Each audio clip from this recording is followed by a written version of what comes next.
All right, let's do it. I'm excited. So first, thank you so much, okay, for being here, for doing this. Let me introduce myself first to make this a little easier. What do you know about me? You used to be in the Navy. That's true. Yeah. You're from Brazil. Mm-hmm. And your dream wasn't to be a coach, but you wanted to be a player. But it didn't turn out. That's true. Yeah, that's good memory. Good memory. So that's how it started. I came here when I was a little older. I was 13 years old. I spoke no English at all. No English. I went to high school, and I remember being in class like sweaty because people would talk to me and I have no idea what they were saying. Somehow I graduated high school, right? I don't know. The teachers, I guess, were really nice. I graduated high school, wanted to be a soccer player. But once I came from Brazil to the US, I stopped playing. So I joined the Navy, spent 4 years. I had a lot of fun. I traveled everywhere, went to so many different countries. Left the Navy and I started going to college. But my wife was a teacher and they needed a coach in her school. And she didn't ask me. She was like, "You're going to coach those kids." It's like, I don't know how to be a coach. I'm going to do this. So I did it. I started getting my coaching licenses. I started to prepare myself to be a coach, and little by little, I gained more confidence. When I first started, I had no idea what I was doing. And the more I practiced, the better I became as a coach. And this that we're doing right now is to hopefully be another step to be a better coach, right? To understand you better, to understand what I can do to be a better coach for you. And once again, make this the best experience possible for you, okay? So that's my little short introduction. I want you to go ahead and tell me anything that you want to share about your soccer experience, anything that's not related to soccer as well, anything that you like to do when you're not playing. You can talk about your family, okay? So I started playing soccer when I was like 4. When in Venezuela, it was all about baseball. I think my dad told you about this. So it was baseball. Everybody played baseball. My brother, when I was like born, he played baseball. He did everything baseball. But me and my cousin, I told you, we were all about soccer. Like it's when we were 4, we played in this like little team, and we would destroy everybody. We would play against like people like twice our age, and we would play. Was that here in the US or no, back home? Okay, this one. And then I moved here to US when I was 6. I didn't know any English at all. Yeah, I know how it is. I was scared because I didn't know anything. Like you said, people would ask you things and you didn't know what to say. Yeah. And there's many people there that speak Spanish, so that was a good thing. Where did you go? Where did you move to? We moved to the US. Was it Florida or? No, Florida. Yeah, oh, Florida. Okay. Florida because there's like cousins here and everything already. Nice. So I moved on here. And then after there's something I'm really proud of is after 6 months, I already had learned English. 6 months. Yeah. How'd you do it? It's just in this school in like Florida. It's all about English. So the teachers, there's not many teachers that know other, so they would all speak English, and I would understand. And I was like really good at reading, and when I learned to read in English, it just kept processing into my mind. And after 6 months, I already knew English. And when it came to 3rd grade, I started playing soccer for a little team in Celebration, and the team wasn't really good. I would play striker. I would score 5 goals per game, but we would lose like 10-5, right? And then all the time, even if we lost like 20-0, they would celebrate. I hated that. I was always sad. I was like, why did we lose this game? We have to play better. But everyone on the other team celebrated. Just that. They don't care. And then on 4th and 5th grade, when I was like 9, I moved on to RSA. It was like a little academy, and that's where I met Coach Joel. So I've been with him for like a little bit. Yeah. And then we played with. Is that how you got to Nona, through Coach Joel? Yeah. Okay. Because we came to Nona because of Joel. Because I used to play with his son. I don't know if there's a player from 2011, Black Vitor. Yes. And I used to play with Enzo too.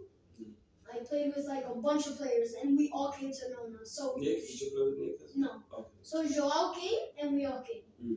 Right, and then there was a point where we got like really good. Is when there was like the new company that came, and our team name changed from RSA to Elementor. Okay.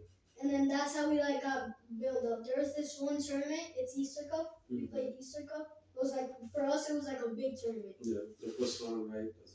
Yeah, and in that, that's where I met Eric. And then there's also a player from GGS. He's called JC. And Valentino. I think you know who Valentino is. They all came into our team, and we got second place in Easter Cup because we lost to Weston in the finals. The Weston. Yeah, because Weston at that time they were really good at this point. And then also we played like Weston Elite. We played and we beat them 6-1. And then Weston, the normal one, they beat us 4-3 in the final because we got cheated. You got cheated. I still think about that game. We got cheated because the ref, he had like a disability and he couldn't walk that much. And when, let's say the play was over here, he was looking still over here. And then they fouled us on a penalty, and then still, like, they didn't count it. Yeah. So how has your experience been since you moved from that club to Nona? How has it been? Have you been able to adjust? How has that impacted you as a person? I think I've been able to adjust because I was playing with Joel as a coach, and then I came here and I was still with him. So I felt very comfortable. But then in Orange, I don't know if you knew this, but Orange was like having a really rough time this one season where I played with them. It was like the team was built off of me, Rylan, because I used to play with Rylan, Fidel, and then Nick. It would be us four, and Peyton was sometimes there. And if we didn't lead the team wouldn't and we would lose a lot of games. Like there was this one season where like we won 4 and we lost 4. And that season I feel like was really hard. And then what also was really hard was when I got moved to Black. I got moved to Black mid-season, and I came from being with Shaw for like 3 years. And then I got moved with Guy. And then now I'm with you, so I've had like 3 different coaches in the span of like 2 or 1 year. And what I found challenging about these changes is that we're very different coaches. We focus on very different things. Based on what I know, Coach John is very focused on technique. Yeah.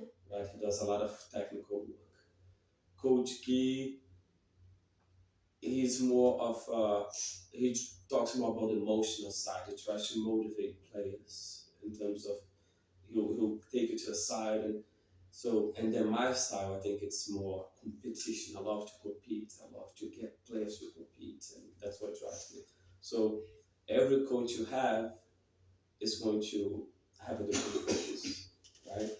It's challenging on one hand, but if you're strong, it can actually be a good asset for you because now you're learning different things from different coaches. You know?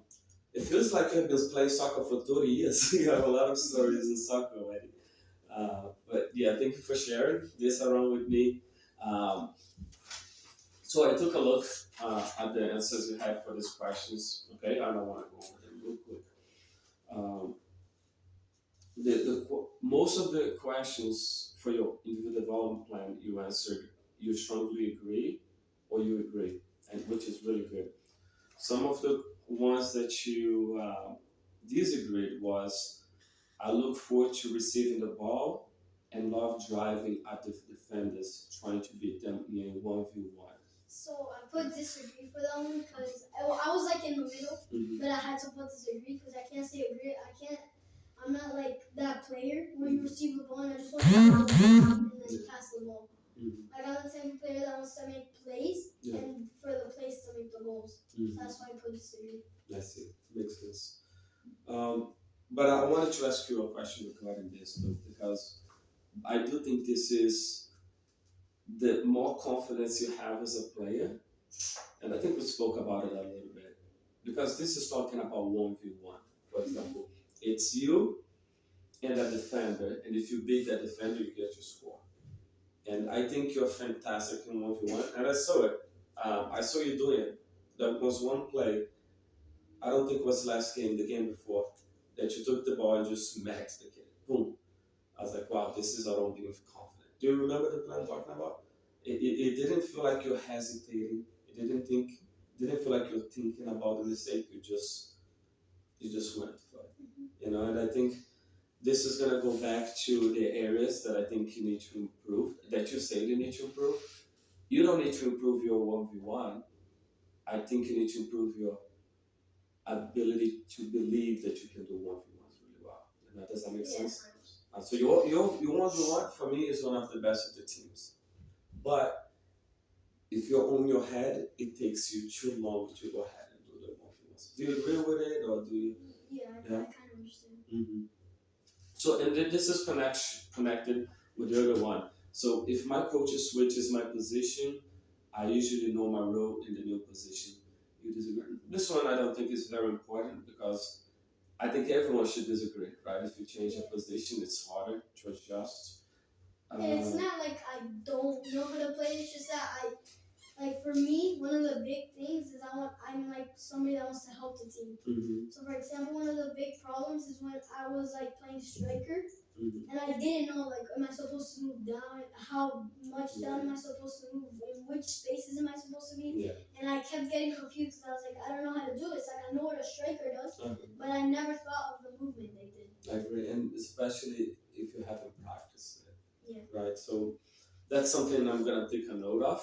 Make sure that's recording. Let me just check it real quick. It is. It is? Yeah. Oh, perfect. It is. You see the square? Yeah. So that's something that I'm gonna take a note of, and to make sure that it's important for you to play different positions, but it's also important that we practice before you go in. So you're not like, once again, you're not having to figure out, am I moving to the right place? Am I moving to the right position? And if we do it at practice, it's gonna help you do it in the game.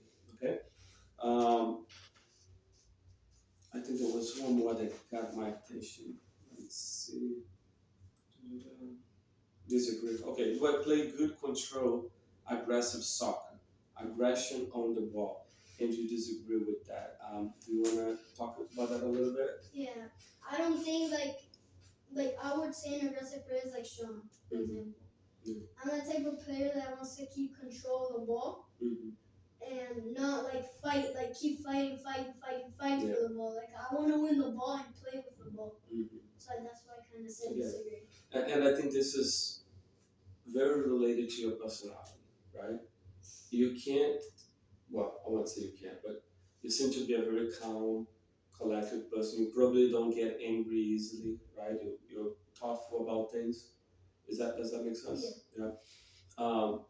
But here's the thing that I learned 2 years ago. I was an assistant coach, just a volunteer with Jacksonville Armada. That was a professional team.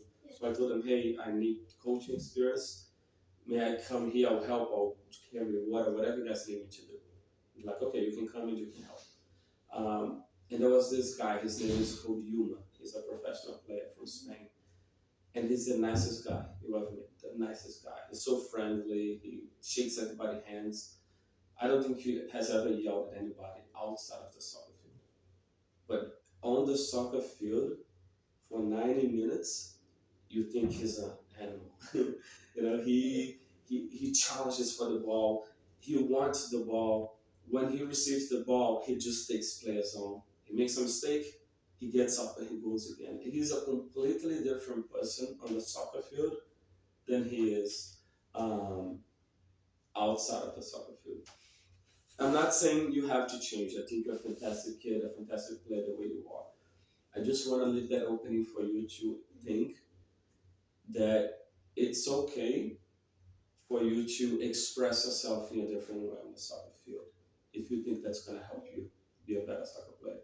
So even though you like to collaborate in real life, right, and you like to work in teamwork, maybe on the soccer field in the right situation, like a 1v1, it's okay to just think about what you can do individually to help that team in that moment. Does that make sense? Like if for me, you probably can see this in this conversation, I'm an introvert, like big time introvert. I don't go out. Like when my friends are going out, I don't go. I don't feel comfortable. But on the soccer field, do I look like I'm introvert? No. No, right? I'm fired up. I'm like, come on, stop, push.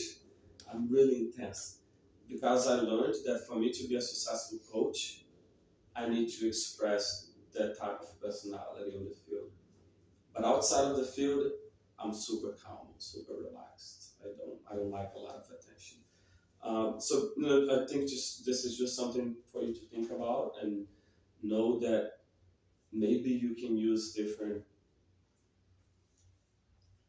I don't know how to say this, but express different traits. We all have the same traits. We all can be a little louder, a little quieter, but we express them in different ways, right? So on the soccer field, I don't think it would be a problem for you to sometimes, not all the time, say, you know what? I'm always helping everybody. This is my time to shine. I'm gonna take the ball and I'm gonna take the place on and see what happens. Okay. I think okay. That was the last one of the questions here. Do you have anything that's on your mind? Anything that you wanna talk about before we get into the next phase? And thing from what we spoke about here? No. No. If you're good. Yeah. Yeah. Perfect. What's your favorite soccer team? Real Madrid. Real Madrid. You guys just lost Casemiro. Yeah. You can ask my mom when they told me Casemiro, I was like, no way. He's really important for that team. Yeah. He's a very solid player. But we got a new player, so Chouameni. Is he good? Yeah, they bought him for like 88 million. So he must be good. He better be good. So let's go over this very quickly, okay? So we spoke about your outcome goal, right, which is like your long-term goal. And let me go over what you have said. So my outcome goal is to gain confidence on the field. So the comment that I put here on the side is more specifically, what do you want to gain confidence on the field? You're defending, you're more specifically, and I'm gonna take notes here, okay? Probably like I don't know how to explain it. Like I'm trying to say like not playmaking because I think I'm good at playmaking. Yeah. But I feel like what you said about the 1v1s, like taking players on. And one big thing is that I want to be like no, I'm not saying scared, but I normally don't like to make mistakes. Yeah. So that's why I don't take on those 1v1s because I'm like, oh my god, I lost the ball. What if I lost the ball? Yeah. But you know why we have guys in the back that work really hard. That's what my dad told me. Yeah. That's why Casemiro is there. That's why Kroos is there.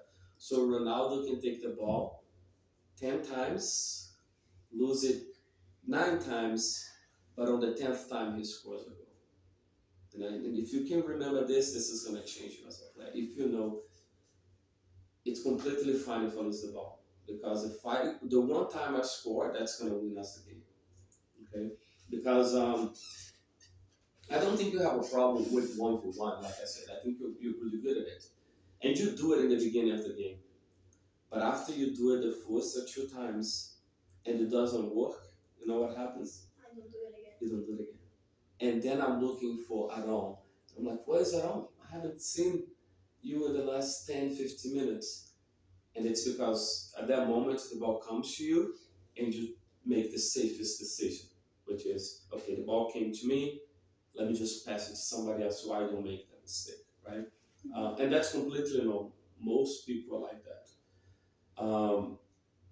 Especially the people who follow rules to the teeth, right? And I think I'm one of that person. I think you're one of that person. Neymar is not a guy that follows the rules to the teeth. You look a way to go, or not break the rule, but figure out how to work around it to still be successful. Does that make sense? So he's okay. He's not thinking about, oh, my teammate is going to be mad if I lose the ball. He's thinking, what if I score? Right? How is it gonna feel when I scored it? Oh, did you see Michael? I put him to play wing last game, and he scored a goal. He was the happiest I have ever seen. You know, just so instead of thinking what is gonna happen if I lose the ball, think what is gonna happen if I score a goal. How's that gonna feel? Right? Because here's what I'm gonna tell you: if you're attacking right? And you're here, and all you have to do is beat this defender to score. You score. If you lose the ball, they don't necessarily score. They're too far away from a goal. So it's almost like you're weighing the cost and the benefit of your decision. Do you think I would be telling you to take him 1v1 if it was close to your goal? No. Absolutely not. I was like, don't be afraid. Please be afraid. Don't be brave. Don't be brave to close your goal. But if we're close to their goal, you score. You lose the ball, you have 8 guys behind you that can help you win it back. You know? So that's it. So I think on this one, if we're being more specific, it's not even to gain confidence. I think it's to keep your confidence. Because I think you start every game with confidence, but as you make mistakes during the game, it goes down and down and down and down until it disappears. Okay, so and we need a ritual. So here's what I do. This you're gonna think it's crazy maybe, but when I'm in a tough situation and I'm really stressed and I want to remind myself to breathe, I do this because this reminds me, okay, breathe, and then I'm able to cool down from myself, whatever it is. So when you what I do sometimes is when I'm I'm not receiving the ball too much because maybe I'm not asking for it, maybe the ball just doesn't come to me. I kind of I don't think anybody sees it, but I just snap my fingers and it's like to turn myself on, like ask for the ball, like get the ball, like play with the ball. Do you find that it helps? I find it That's helps. good. Also have a ritual when I enter the field, and then that. That's good. No, that's great. And let's keep that. I think since you already have a good ritual, there's no need to change because it works for you. But it's exactly that. If you find yourself, um, you know, in your head in the game, you know, you're starting to think about other things, you're starting to think about the mistake, whatever it is that you gotta bring yourself back to being you again. Okay? That really helps me, and I think this is something that's gonna help you as well. So keep confidence. I'm gonna think put that. When I had the physical person that I told you, Yeah. he speaks Spanish, right? And then he was he did about all sports, and he told me the exact same thing. Exactly. He said that the rituals is actually a really important thing. And he also he made me make a poster about myself, and he said make it so that every time before you go to a game you read it. You think about your weaknesses and what you're strong in and what you can get better in. And you think about yourself, what you have done. And he said that every time, well, I don't do it anymore because I kind of forgot. Yeah, let's bring it back. But he said when you're feeling stressed or lost confidence, like you said, he told me to bring up something that like a saying, you have the full. Forget about the torpedoes, full speed on the head. Yeah. That he told me to have one like that. Yeah. And when you're in the game, you think about it. That's great. And when you think about it, then you process it and you think what it means, and you play. Exactly. Because then it gives you it allows you to keep your confidence. You never lose it. It's really hard to get it back once you lose it. But if you catch yourself in that moment, you realize, wow, you realize I'm starting to hide. I'm starting to be afraid of the ball, afraid of making a mistake, which everybody is, right? But if you can, it's how soon you catch yourself. That's what's going to make a difference. If you can catch yourself before you fall into that hole, that now it's really hard to get you back from. You know, if you can do that, your game is going to be up. You're going to be unstoppable for sure. If you can keep yourself, because like I said, every time I see you getting on the field for the first 5 minutes, you're phenomenal. Phenomenal. And then some things happen, which is natural. You lose the ball, and that impacts you because I think you want to be great for the team. You want to do well for the team. So you don't want to disappoint the team, right? And I think that takes your energy down a little bit. Okay, but that's gonna change. I think the biggest thing is that we are aware of this. And you're a smart kid. You're aware of what's holding you back a little bit. But just think how well you play despite of this, right? It's almost like you have you read this book called The Things They Carried? No. So when I was in high school, I had to read this book, and it spoke about the guys who were in the military and they went on a mission, and they had the sea bags, which they carried the military things. And in the book, they spoke about everything that they carried in the sea bag, but it wasn't real things that they were carrying. It was just things that were putting weight on their backs, like maybe they missed their Oh, yeah, you wives or told us daughters. about Yeah, it. yeah. So that same story. So I feel like you're playing sometimes with a big sea bag on your back, especially as you make mistakes. So you make a mistake, you put a block in there. You make another mistake, you put another block in there, put another block in there. What do you think happens by the end of the game? You completely like lose. That bag is really Yeah. heavy, and you're trying to run, you can't run. You're trying to move, you can't move. Right?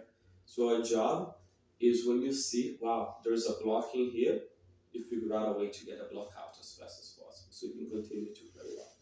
Okay? So that was one. So, what do you want to improve to achieve your outcome goal? You say, thinking to myself, the good player that I am. That's perfect, right? This is. It's funny that this is exactly. I didn't even read this, but this is exactly what we're talking about now. If you can remind yourself how good you are, the good things you can be. Does that make sense? Is that what you want to say? Yeah. Is there anything that you want to say on this? What was it? So what do you need to improve to achieve your outcome goal, which is to keep your confidence? And then you say to keep thinking to myself, the good player that I am. So when I thought of that, I was thinking like sometimes like I don't. For example, the 1v1s. Sometimes I don't take the 1v1s. Then I think, oh no, I can't do this. I may not be really good at this. Like you said, I did a good play. I know I'm good at those, but I just don't think of myself that I can do them. So do you think maybe we should have a target? Maybe initially we can say in games or in practice. If you say right now, how many 1v1s do you try in a game, if you had to guess? 2 maybe. Two. Two. How many do you think we should be doing in a game? 10. I love it. So let's do this. Our target, we're not talking about success. Doesn't matter if you're successful or not in the 1v1s. Not right now. But can we go from 2 to 10 1v1s? And here's what's gonna happen. When you go to your fourth, and maybe you got one right and 3 they won the ball, because that's usually what happens most of the time for any player. Neymar, once again, will try 10, you only get 2 successful, right? When you get to the third one, maybe you can use that virtue to remember, okay, I'm good enough. I need to get to 4 to 10. Okay? Let's do that. So remember 10 next game, okay? 10 1v1s. Do you think this is going to help? Yeah. All right, good. I think also helps with the confidence thing. Exactly, because you know I'm not judging you on winning the 1v1. I'm judging you on how many. Okay? So before I thought, so I think this will really help because before I thought I want to be successful on every single 1v1. But it's really so hard. It's so hard. So now you saying this, like I think, like as you said, one block just fell. Because that's now like I can try. Yeah. Like more things and not worrying about making mistakes. Exactly. And if you look at how the team is set up, it should allow talented players like you to go and try. Because we're always going to have, and remember, you're going to hear me say this all the time, control. We have the ball, and I'm telling Sean, control. Eric, control. Because I know you guys in the front are going to lose it. Maybe 9 out of 10 times. So I want those guys, instead of Sean and Eric being here when you have the ball, taking a player 1v1. I don't want both of them to be here because I know, hey, Aaron's going to go. Most of the time, no matter who it is, they're going to lose the ball. So I need somebody to stay slightly behind right over here. And you're gonna hear me saying this, and maybe that's another cue. If you hear me saying control, that means you have the freedom to try because you have somebody there to protect you when you lose the ball. Okay. So that's good. So here's some actions you said you can take to improve in that area, which is to keep your confidence. You say pay attention, try my hardest, focus on what I'm doing, come focus to every meeting. I think these need to be a little more specific on keeping confidence, right? Because that's what we say that we need to improve. So, for example, pay attention.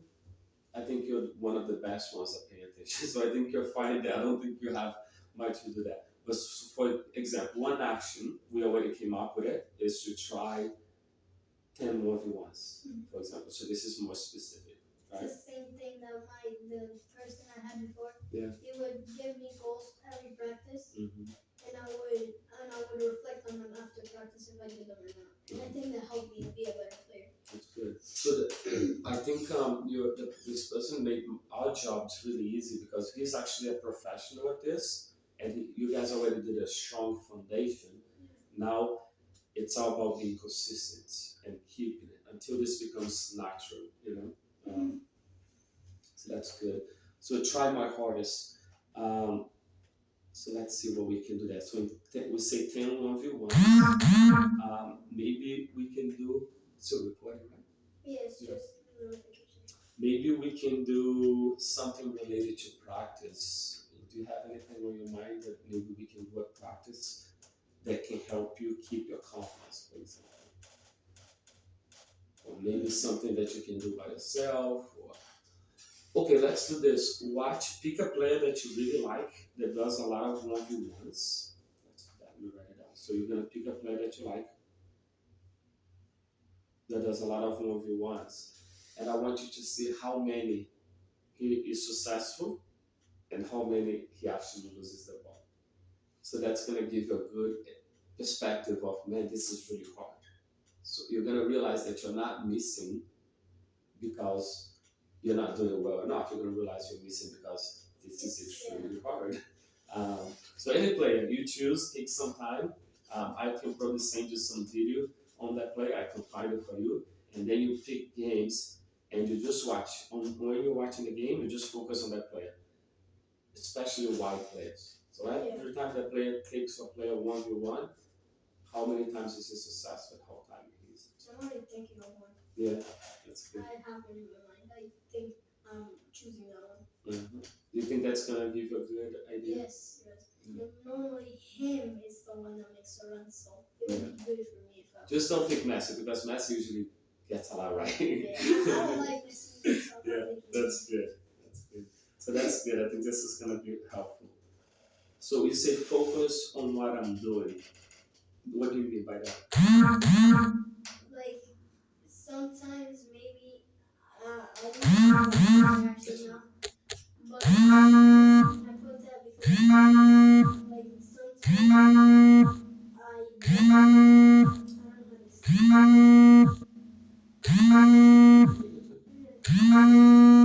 It's okay. Yeah. No, that's fine. And to be honest, I had a conversation with you the other day. My view, and I could be we're gonna find this out. But my view is that you have to be less. I don't want to say focused, but I want you to think less. The less you think, the more you can execute things automatically. Your body just goes, and you just go, and you just stay calm. Have you ever done something that you're really afraid of, but for some reason you're able to do it, and you just went for it? Yeah. It's a different feeling, right? You're not thinking, I gotta go. If you think, should I go? You don't go, right? If you ask, I had a girlfriend when I was your age. Well, she wasn't my girlfriend yet, but she was really beautiful. I should not have asked her out. She 100% sure she was gonna say no, but I didn't think about it one day just said, you know what, I'm not gonna think about it, I'm just gonna ask. So it's almost like you have to not think about it. Especially for hard things, it has to be just natural. Okay, so maybe for this is instead of trying to think more, is actually trying to be more spontaneous. Yeah. Okay. So think less. Yeah. So maybe you can find things outside of soccer, healthy and good things that you know are good for you, but you're afraid of. You have never done it, and maybe that's something your parents can help you with. And if you can do this outside of soccer, maybe this is going to transfer to soccer as well. Okay. But that's something you can think about. And then you say, come focus, you have a meeting. I think this one's fine. Meetings are going to help us improve. I don't think you're going to have any problems. You're always very focused. Okay. By when will you achieve your goal? You said I'll achieve my goal by November. I think that's a good target. Something that we need to do is track. How do we know that we're getting close to meeting your goals? How we'll know between now and November that we're getting close to keeping your goals, because you also mentioned something before about playing time and maybe getting more starting time, right?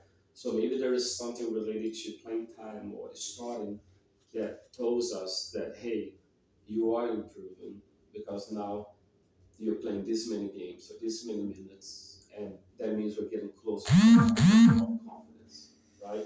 So if you had to say from your experience last year, um, how many games did you start, or what percentage of games did you start, and how many minutes you played, and how do you see yourself improving every month? Does that make sense? Yeah. What do you think? Last season, I started maybe, I don't know, we played.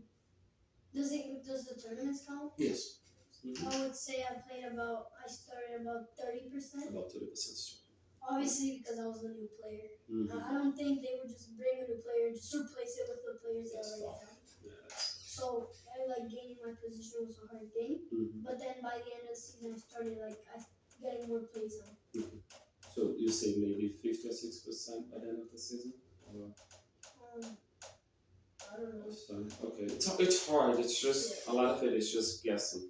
So let's say you started 30%. That's where we started. Cannot go lower than that. So let's say we are in August right now.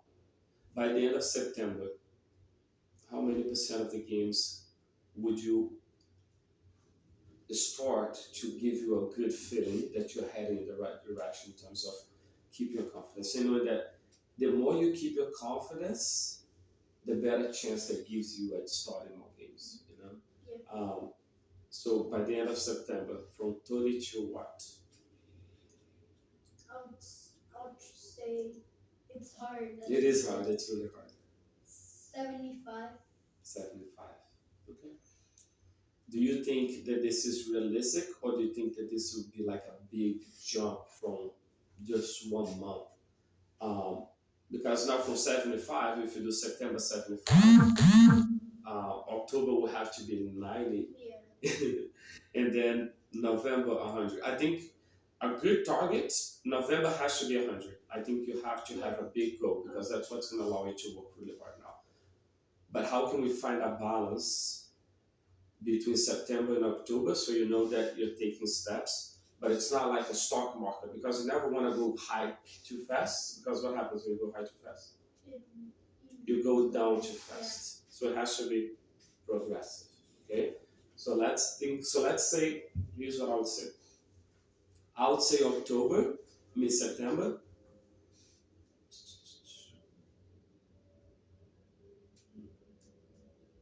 We could say September 70, and then we could put 85. I love that. Okay.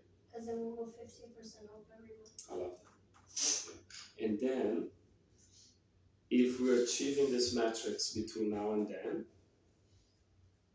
we know everything's going well, the things that we have planned are working, there's no changes. If we feel like we're falling short, then we can work together again and figure out, okay, what is it that we need to do to pick up the pace and make sure we can get that faster. Okay. This is good. I feel like, let me see. We covered everything that we had here. Do you have any questions? Anything that's on your mind? Did you find this helpful? Yeah, I found it helpful. I feel like, as you said about the, actually, I don't know, but if you could like text me the notebook, Yeah, of course I book, will. to see if I could read it. Yeah. So maybe it would help. I will. I'll text it. It's called The Things They Carried, and I'll text it to you. I love that book. I read it in high school and I still remember it. Yeah, I'll see if I'll find it online or we can order it. Nice. That'll be good. And I think that's your work. I think if you can, you're too young to be carrying too many things on your back. You know, so our job is not to give you more, and I think this is what I want you to take from this meeting. You are good enough already. You don't have to. Your problem, it's not a problem, but your thing is not that you need more. It's actually the opposite. We need to make you feel lighter, right? So we need to take some of that weight that you carry because that's who you are, right? You want to be great. You want to do. You probably have really good grades, don't you? Yeah. Yeah. Right now, one of my lowest, I think, is on 92. Yeah. But that's because I didn't turn something in. Exactly. I just turned in, and now I have like a 97. My lowest grade is a 97. I can see that. So because you were so disciplined and your parents taught you really good values of work and discipline, you don't want to disappoint. You always want to do well and be the best you can. But I think everything in life is good until it starts becoming bad. Have you seen that? Yeah. You know what I mean? Mm-hmm. So if you can find a little balance and know that you don't have to be perfect, you don't have to do everything perfect, it's okay for you to fall sometimes and get back up. I think this is going to help you in soccer for sure, but hopefully in other areas as well. Yeah. Okay? About that, there's just one like explanation. I don't know if you've heard this, but like there's a saying that rich people are the saddest. Yeah. Because I wouldn't know. I'm not rich. No, because it's something I just saw from, I don't remember where, but it said that the rich people get to a point where they're this rich, and then their friends are down here. So they left their friends, and then their confidence and everything just starts going down. That's true. Because, and I think what you're telling me is balance, right? You need to have balance in everything. You're a smart kid. I'm 100% sure you're going to do really well in this. And here's what I'm going to ask you to finish it.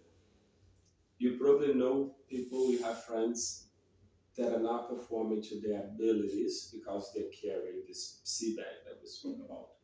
And once you master this, once you figure out how to do this, now it becomes your job to help other people deal with it as well. So now they can perform at the highest level possible because now you have the tools to deal with it, you know. And I'm 100% sure you're gonna get it because you're smart, you're disciplined. It's gonna take some work though. It's gonna be a lot of work. I'm gonna keep pushing you. That's my job, and I know you can handle it. And now I think I'm gonna push you a bit more because I really want to see you successful. I really want to see you do this. Okay? Yeah. Ready to go? Yes. Let's do it. Okay. Mom, any questions? No, gracias por la oportunidad, de verdad. Gracias. Pero él es un jugador muy técnico.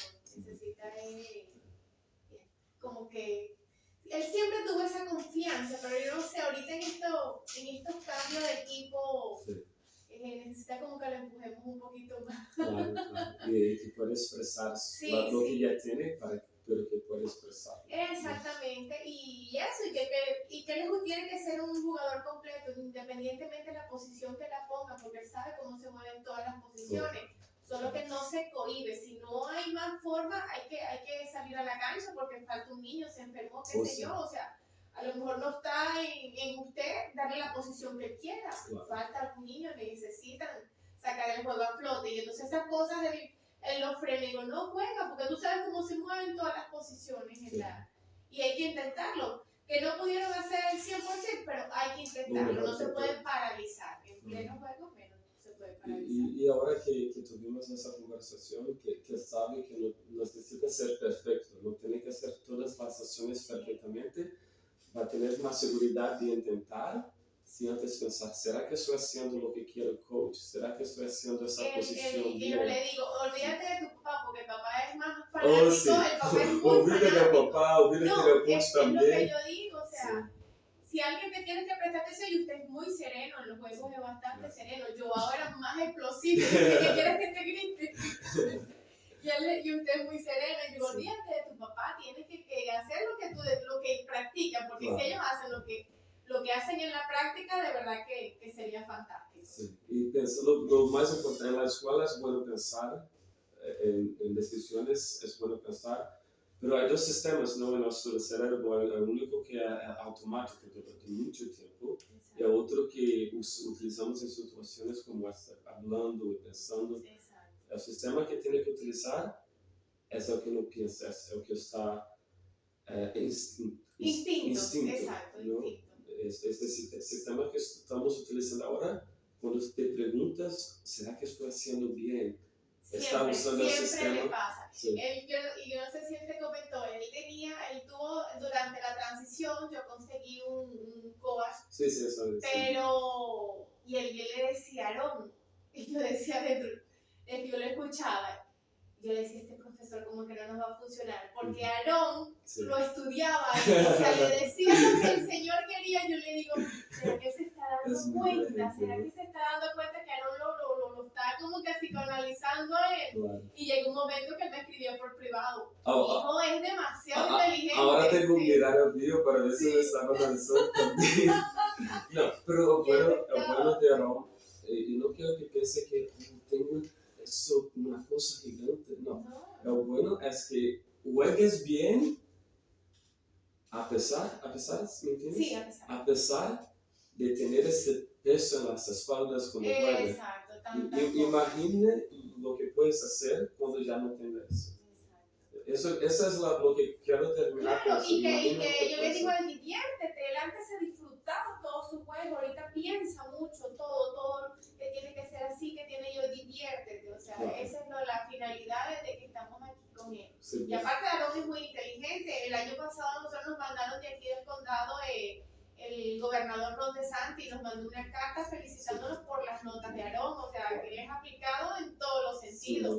Y yo le digo, tienes que divertirte, hijo, porque esto no es un trabajo, y lo pasa hacemos por rápido. diversión. Les dije, pasa tan rápido, hay que aprovechar ese hay que momento. aprovechar estos momentos. Claro que sí. ¿Algo más, Aarón? Good to go.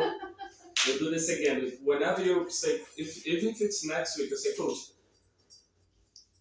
it worked, it's going well, but I feel like it's time to do it again. You let me know, we do it right away, okay?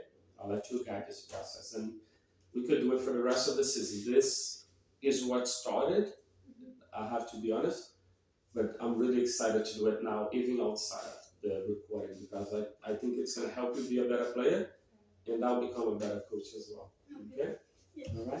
Thank you so much. Y que hable todo lo que él siente, que lo diga. Claro, sí. Que agradece que su profesor es muy buena gente. Gracias. Voy con ustedes también. Claro que sí. Para eso.